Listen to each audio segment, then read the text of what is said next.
Mass? I hate to say it again, but we're really... Shut up, RJ. Okay. Right here.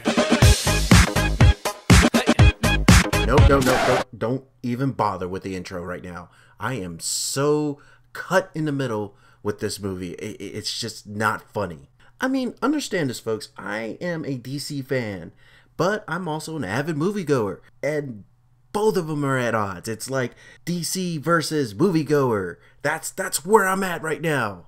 Oh, God. Hi, Faceless here. And like I said before, I am just really split down the middle about this film. And I have been waiting for this film for years just to see these two on the big screen. And to have what I got tonight, oh God. Batman v Superman, Dawn of Justice. Now this is going to be a spoiler-free review, and I am not going to get into the plot just only because even if I try to generalize the plot, I'm going to spoil it. And if you've seen the second trailer with the one with Doomsday on it, you know what's basically going to happen in this film. So the best way I could do this is tell you what I did like about the film, and then tell you what I didn't like about this film. Ben Affleck as Batman, spot on.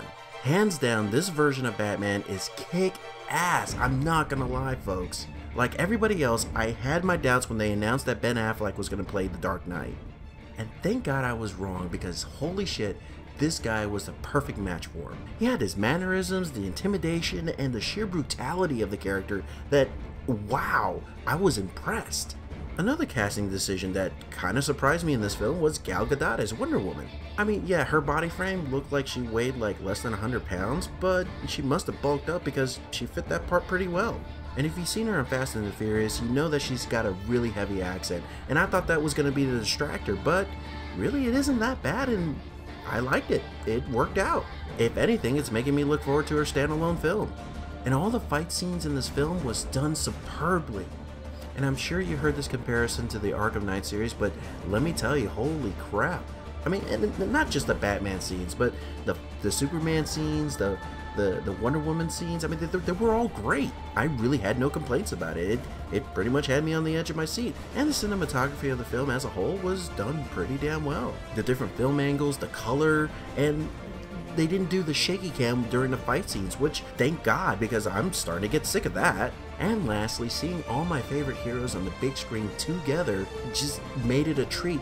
Now let's talk about what I didn't like. The story as a whole was just all over the place. I mean, I was trying to invest myself in the build-up to the big fight between Superman and Batman, but it got lost in translation, and then boom, they were gonna fight. It was like, wait, what happened? Then there's the setup for the Justice League movie. It felt shoehorned. I mean, to me, it felt like not only that they were trying to kickstart the DC cinematic universe, but they kickstarted it and went overdrive and rammed into a wall. Instead of it being subtle like I thought it was going to be, it was more in your face, and it was really unneeded. And because of the setup, it kind of derailed us from the main focus of the film in the first place.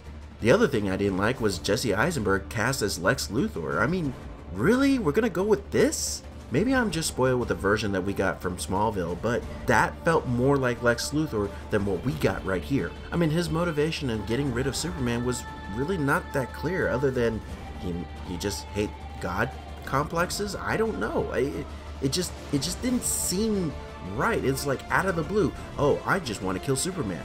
Why? Maybe I have to see the movie again, but the motivation behind Lex Luthor and doing what he was doing in this film was just not really clear for me. Speaking about motivation, that's the other problem I had. I understood why Batman was angry at Superman, but I didn't exactly get why Superman was angry with Batman. It's because Batman's tactics and brutality and everything just didn't set well with Superman, and I'm thinking to myself, wait a minute, didn't you just like bust the bad guy through the wall? A little hypocrisy there, I think. Honestly, folks, is this a bad movie? No, not really. It's not a bad movie. It's just at a level it makes me angry, but at a certain level I loved it. It's that hard for me. Folks, when I say I'm split, I really mean it. I am split. I fall in this little category where I can either like it or I don't like it. I'm just in that gray area. But nonetheless, I gotta give a final rating, and as much as it pains me, I'm going to give this rating a C. And the only reason why I didn't give it a C-, let alone a D, is because they did Batman justice in this film. I mean, Superman, he was okay, but he was just kind of there. And that's really all I have to say about this spoiler-free review. I mean, god damn it, Hollywood. I honestly, I don't know who to blame, really. Do I blame the studios? Do I blame Hollywood? Do I blame Zack Snyder? I don't know. It just feels like there were too many hands in one pot. I think that's what happened. Though I am curious of what the rated R version is going to be, so maybe that might clear some things up. Who knows? But until then, this is Faceless, signing off. Right here.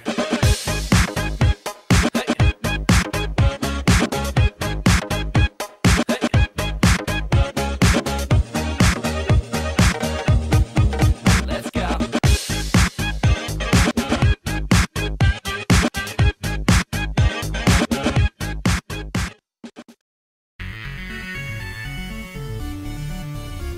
Peanut butter disaster.